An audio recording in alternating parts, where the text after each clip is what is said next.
Dans cette vidéo, je vais te montrer les figures classiques de retournement d'une tendance sur les marchés financiers. Donc ça va être des figures chartistes qui vont régulièrement intervenir sur les marchés. Donc savoir les repérer et savoir les trader sera un avantage certain pour ton trading. Donc je veux te rappeler que sur le côté bougie japonaise, il y aura plusieurs précautions à prendre en compte pour les considérer, mais je vais revenir sur celle-ci à la fin de la vidéo. Donc on va commencer par la formation basique, hein, ça va être le double top. Donc finalement le double top, ça va être une figure de retournement, et pour que ton double top soit valide, il faut bien évidemment que ça soit précédé d'une tendance haussière. Donc là on peut voir la tendance haussière qui a été matérialisée, et finalement on voit que le marché arrive et fait un premier top. Il fait sa jambe de correction qui retrace finalement les 38,20. Donc pour voir le retracement Fibo, tu prends le plus haut jusqu'au plus bas de toute la tendance. On voit qu'on arrive sur les 38,20 de retracement Fibonacci. Le prix nous refait une jambe de hausse, mais tu peux voir que finalement cette jambe de hausse n'arrive pas à parvenir à dépasser l'ancien top, donc pour venir continuer finalement cette loi de dos.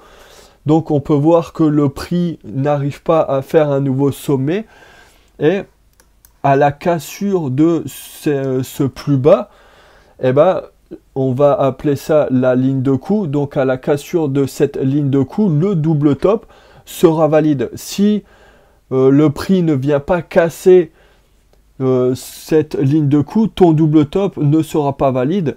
Donc il faut bien attendre la cassure ainsi qu'une clôture de bougie en daily en dessous de cette ligne de coup pour prendre vraiment acte de ce double top. Donc concernant l'objectif théorique maintenant du double top, on va prendre la hauteur jusque la base de la figure qu'on va reporter à la ligne de coup, et ensuite on va voir notre MPO, donc notre minimum price objectif. Et on peut voir que finalement le marché nous en avait refait un ici de double top. Il nous en représentait un également ici.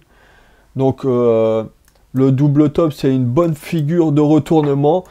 Et ce qui est bien, c'est si ton double top, par exemple sur ici, s'il est accompagné finalement d'une divergence baissière, car en fait ça va montrer que le prix s'affaiblit. Et je pense que ici on pouvait distinguer finalement cette divergence baissière qui était en train de se former. Donc la divergence baissière n'est pas obligatoire, mais c'est clairement un plus pour te montrer que les acheteurs perdent en puissance. Car si les acheteurs sont toujours présents, finalement tu n'auras pas de retournement de tendance. Donc le fait d'avoir une petite divergence montre la faiblesse finalement des acheteurs à venir continuer à faire monter le prix.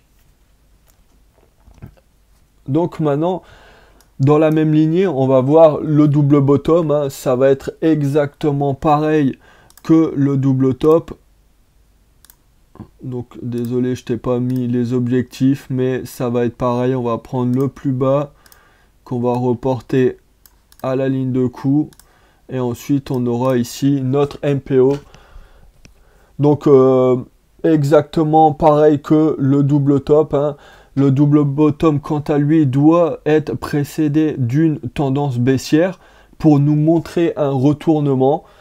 Et si on peut avoir une petite divergence haussière au moment du double top, c'est toujours un plus. Et maintenant, dans la même lignée, on va avoir ce qu'on appelle finalement le triple top, ou plutôt le triple sommet, ou le triple bottom. Donc c'est des figures classiques qu'on retrouve assez régulièrement sur le marché du forex. Donc savoir les repérer et ainsi les trader est vraiment un plus pour ton trading. Donc ici double creux, enfin triple creux, ici triple sommet. Maintenant on se retrouve sur le Swissy. Donc sur le Swissy, on se retrouve face à ce qu'on va appeler une épaule tête-épaule inversée. Donc l'épaule tête-épaule inversée, qu'est-ce que ça va être? Ça va être une figure de retournement à la hausse. Donc si c'est une figure de retournement à la hausse, elle doit être précédée d'une tendance baissière. Donc on peut voir finalement qu'il y a eu des creux quasiment au même niveau, sauf celui de la tête où la tête doit être toujours plus basse que les épaules gauche et les épaules droites. Si la tête est au même niveau que les épaules, finalement ça ne sera pas une ETE, donc une épaule tête-épaule inversée, mais ça sera plutôt un range. Donc exactement pareil, on prend le bas de la tête qu'on reporte jusque la ligne de cou. À la cassure de la ligne de cou, on reporte pour avoir notre MPO. Et si tu désires trader finalement cette ETE inversée, comment ça va se passer? Tu vas prendre ta position longue. À la cassure de la ligne de cou, tu vas venir placer ton stop loss sous l'épaule pour venir retarget ton MPO. Donc c'est toujours mieux que les ETE soient accompagnés d'un pullback. C'est pas obligatoire, mais c'est vivement conseillé. Donc finalement, on va avoir le même principe que l'ETE inversé, mais cette fois, ça va être l'épaule tête-épaule classique. Donc l'épaule tête-épaule classique doit être mis dans une tendance haussière car ça va être un signal fort d'une figure de retournement à la baisse. Donc les objectifs vont être exactement les mêmes que le TE inversé. Et à la cassure de la ligne de cou, on viendra placer notre stop loss au-dessus de l'épaule pour venir target notre MPO numéro 1. Donc les épaules tête-épaule, c'est des figures de retournement qui sont assez puissantes. Donc surfer sur la tendance d'une ETE peut être très bénéfique pour ton trading. Donc je t'invite grandement à savoir rapidement les identifier pour pouvoir tabler dessus. On se retrouve sur l'USD-JPY et tu peux constater un triangle symétrique. Donc je veux te mettre en garde, le triangle symétrique est différent du triangle descendant et ascendant car finalement sa sortie n'est pas sûre dans le sens du flux, même si on va privilégier celui-ci. Donc le triangle descendant, ça va être exactement pareil que pour le double top en termes d'objectif. Donc moi je vais prendre la vague impulsive que je vais reporter à la cassure de la trendline baissière comme MPO2, donc le moyenne price objectif 2, et je vais prendre comme MPO1, je vais prendre le bas de la structure jusqu'au haut que je vais reporter à la cassure. J'aime bien rajouter des petits retracements Fibonacci sur ces figures chartistes. Donc je vais prendre l'impulsion, je vais fibrer cette impulsion et là on peut voir que le prix repart sur les 50% de retracement Fibonacci.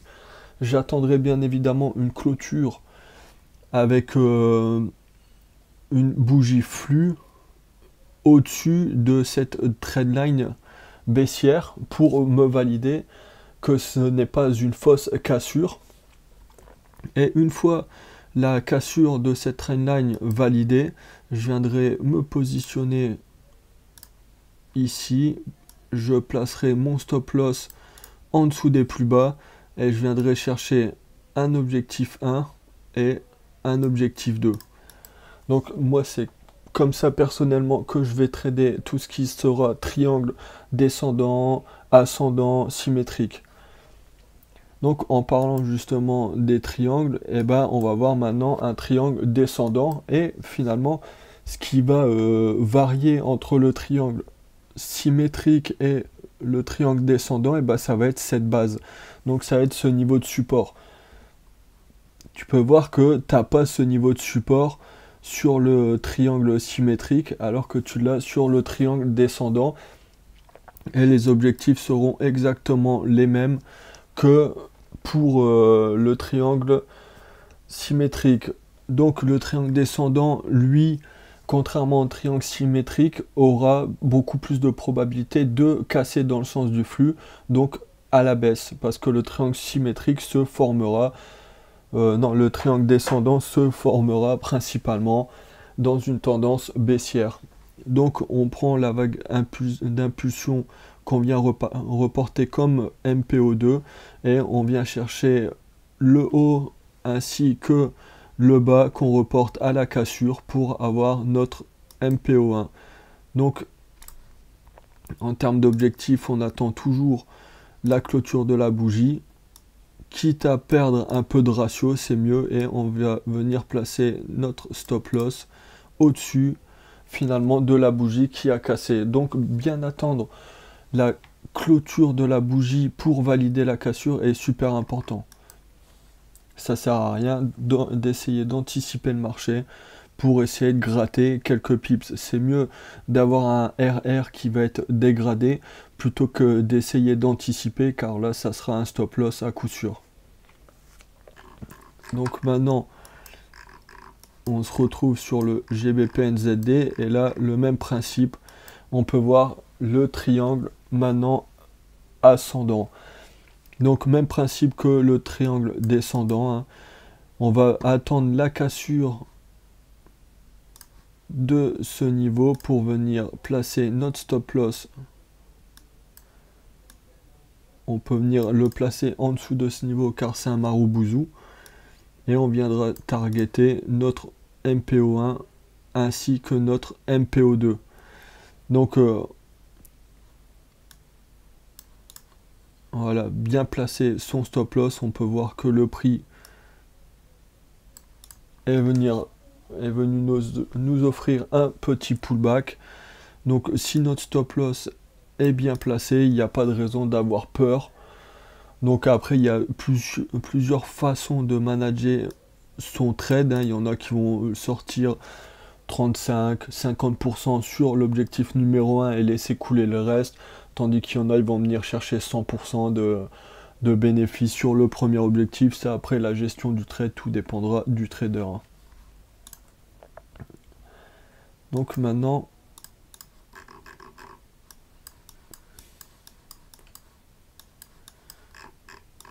on se retrouve sur l'euro JPY et dans la même lignée, cette fois ça va être les drapeaux. Donc le drapeau, lui, à contrario des triangles, est une réelle figure de continuation du mouvement. C'est juste finalement une pause au sein de la tendance en cours. Donc le drapeau, il est schématisé comme ça. Donc là, ça va être un drapeau descendant. Et là, un drapeau ascendant. Donc le drapeau descendant interviendra dans une tendance de fond haussière. Et le drapeau ascendant viendra, lui, dans une tendance de fond baissière. Donc, même objectif, on vient chercher l'impulsion haussière qu'on vient venir reporter à la cassure de la trendline baissière pour venir chercher un MPO1. Donc plusieurs façons de trader cette figure. Il y en a qui vont venir chercher leur objectif en mettant l'impulsion au plus bas. Donc il y a cette façon et il y en a qui vont venir la mettre à la cassure. Donc ça varie pas énormément pour ce coup, hein, mais plusieurs façons de définir des objectifs. Pour rentrer, ça va être exactement pareil. On va attendre la cassure et la clôture pour nous confirmer la validité de ce petit drapeau. Et on va venir chercher notre objectif numéro 1. Ça sera exactement le même principe, hein. On peut placer de nouveau un petit retracement Fibonacci. On voit qu'il vient rechercher les 50% de retracement. On va attendre la cassure plus la validation, venir mettre le stop loss au-dessus des 50% et au-dessus de la mèche pour venir chercher notre objectif numéro 1. Ensuite, concernant les risques reward, ça sera à la diligence du trader de rentrer ou non sur la position selon son plan de trading, selon sa gestion et son money management. Donc ça c'était les drapeaux de continuation ascendant et descendant. Donc j'ai voulu mettre les ranges dans les figures de retournement. Pour moi c'est plutôt un range, ça va être une phase un peu de latéralisation des cours. Généralement il doit sortir dans le sens du flux, mais un range c'est jamais très sûr, donc pour moi c'est une figure un peu de temporisation au sein d'une tendance. Donc l'objectif du range sera de venir chercher le haut et le bas et de venir reporter à la cassure. Ensuite concernant le stop loss, il n'y a pas de... La logique voudrait qu'on vienne placer le stop loss au-dessus du range pour venir chercher l'objectif, mais généralement cette technique offrira de très mauvais risques reward. Donc après ça sera pareil hein, au trader de choisir sa façon d'intervenir sur un range. Ensuite on va voir la tasse et la anse. Donc la tasse et la anse, ça va être une figure de retournement cette fois-ci haussière, donc elle intervient au sein d'une tendance baissière. Donc on peut voir cette tasse et ensuite cette petite anse. Pour rentrer sur cette figure chartiste, et exactement pareil, on va attendre la cassure et la confirmation de notre ligne de coup. On va venir placer notre stop loss en dessous des mèches. On laisse un petit peu respirer pour voir, parce qu'on peut voir que le prix est revenu chercher cette mèche. Donc si on vient coller directement sous la mèche, on peut se faire sortir. Donc on laisse toujours un petit peu de marge et on vient chercher notre objectif minimum. Donc la tasse et la anse, ça va être surtout une figure de retournement haussière. Elle est assez rare.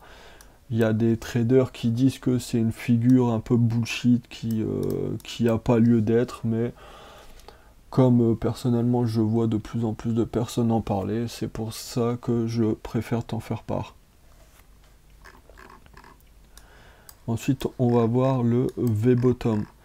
Donc le V-bottom il va intervenir lui au sein d'une tendance baissière et ça va montrer un fort signal de retournement haussier.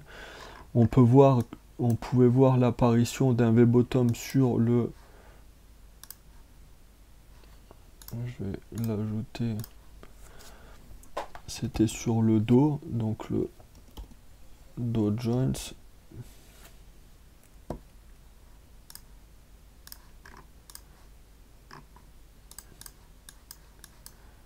Donc il apparaissait ici, ce V-bottom. Donc c'est une très forte figure de retournement haussière. Tac, alors il est ici. Donc c'est une figure qui est assez rare, hein. Elle apparaît pas tout le temps, mais c'est pas une figure que je vais trader personnellement. Ça va juste me permettre de voir le changement de consensus de la part des opérateurs. Donc on était plutôt dans un biais baissier et avec l'apparition de ce V-bottom on repart pleine balle à la hausse. Donc ça montre que les acheteurs sont présents pour pouvoir faire repartir le prix à la hausse. Donc maintenant on va voir tout ce qui va être pattern en bougie japonaise. Donc les patterns en bougie japonaise vont être intéressantes que sur des niveaux techniques clés comme des supports résistance, des chiffres ronds, supports obliques.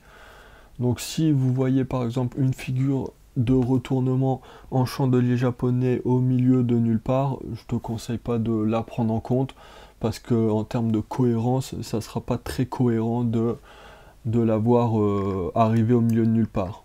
Donc là, on peut voir qu'il y a un beau avalement baissier et tu peux voir que cet avalement finalement se fait sur le niveau des 1.30 000 et on pouvait constater ici cette divergence baissière du prix. Donc finalement, on a l'apparition de toutes ces mèches hautes, donc nous montrant que des vendeurs se présentaient sur le chiffre rond des 1.30 000. On a en plus de ça cette divergence baissière, nous montrant une baisse de momentum de la part des acheteurs, plus derrière cette bougie avalante baissière qui vient englober 1, 2, 3, 4, 5, donc 5 bougies.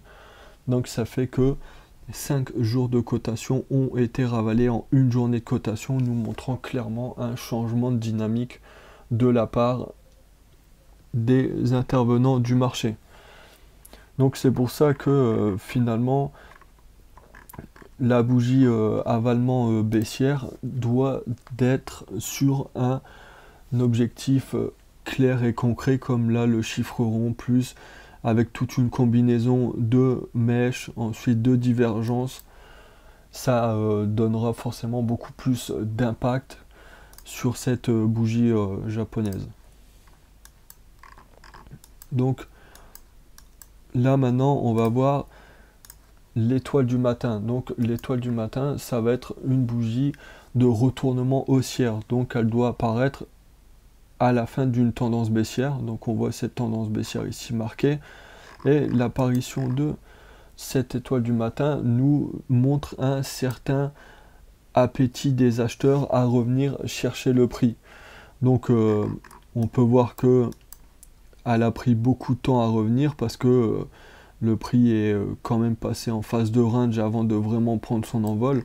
Mais si on était venu placer un stop loss sous cette étoile du matin, on peut voir que le prix ne serait pas venu nous stopper. Donc les conditions, c'est que l'apparition du doji, et il faut que la bougie bleue vienne au moins clôturer au niveau de la bougie précédente. Si on a l'apparition d'un doji et la bougie bleue vient clôturer ici, ça ne sera pas considéré comme une étoile du matin. Donc il faut bien faire attention à la clôture de la bougie après le doji. Et dans la même lignée que l'étoile du matin, on va avoir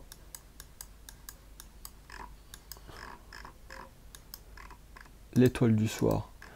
Donc l'étoile du soir, c'est exactement pareil que l'étoile du matin, sauf que l'étoile du soir intervient en fin d'une tendance haussière. Donc là, on pouvait voir la fin de la tendance haussière avec ce premier top. Ce deuxième top. Sur le deuxième top, on pouvait voir l'apparition d'une étoile du soir. Donc l'étoile du soir, c'est exactement pareil. Un doji et la bougie doit venir clôturer au moins au niveau de la bougie haussière. Donc ici, on avait plusieurs convergences sur ce point. On avait déjà ce double top, cette étoile du soir, ce chiffre rond des 1.44 000. Donc à la clôture de cette étoile du soir, on aurait pu venir placer un stop légèrement au-dessus et ensuite venir chercher un des niveaux théoriques de support. Donc après les objectifs, l'étoile du soir, ça va juste être un changement de consensus. Là on avait ici ce double top qui avait été validé avec la cassure de la ligne de coup, donc on pouvait prendre notre premier MPO qu'on venait retracer à la cassure. Après on pouvait le mettre ici, même si là ici c'était un fake out, donc une fausse cassure. Le prix a réintégré, mais malgré notre stop de protection, eh ben, le prix n'est pas revenu nous chercher. Donc c'est pour ça qu'il est très important de mettre ton stop loss sur des niveaux théoriques et ne pas essayer de venir le placer ici juste pour venir chercher un bon risque-reward. Il faut placer le stop-loss à un endroit où tu es sûr que si le marché vient le chercher, ça invalide ton scénario. Donc ça, c'était l'étoile du soir. Ensuite, sur l'euro GBP, on va voir finalement la formation d'un doji. Le doji, c'est pas en soi une figure de retournement ni de continuation, ça va surtout être une figure d'hésitation de la part des intervenants sur le marché. Donc quand tu vois l'apparition d'un doji, tu peux voir l'incertitude des opérateurs. Et nous, on trade que des choses avec une certaine probabilité. Donc, à l'apparition d'un doji, c'est mieux de rester à l'écart et de laisser les opérateurs nous donner la direction et pas à nous d'essayer d'anticiper ce qu'ils peuvent potentiellement faire. Donc, finalement, à l'apparition d'un doji, c'est mieux de rester à l'écart, attendre des signaux clairs.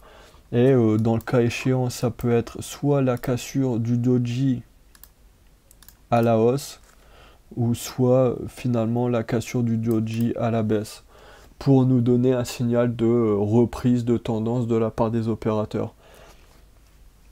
Donc je veux revenir sur l'utilisation des bougies japonaises.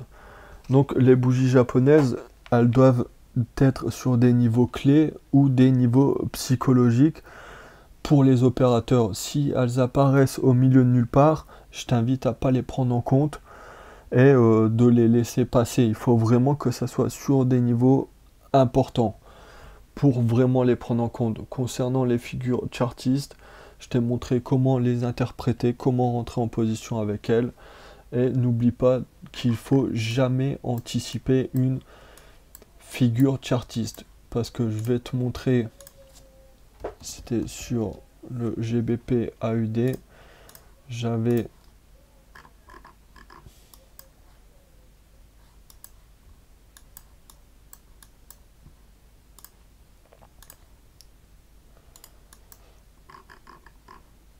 attends, je vais aller te le chercher directement.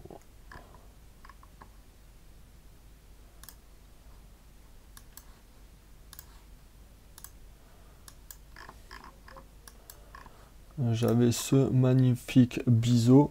Donc le biseau, la théorie aurait voulu que le prix vienne le casser à la baisse. Et en fait, finalement, le prix est venu pop à la hausse. Bon, cette hausse a été du fait de la relève des taux d'intérêt de la part de la banque australienne, mais c'est pour cette raison qu'il faut jamais anticiper une figure chartiste et bien attendre la validation de celle-ci, quitte à risquer de perdre un peu plus de pourcentage.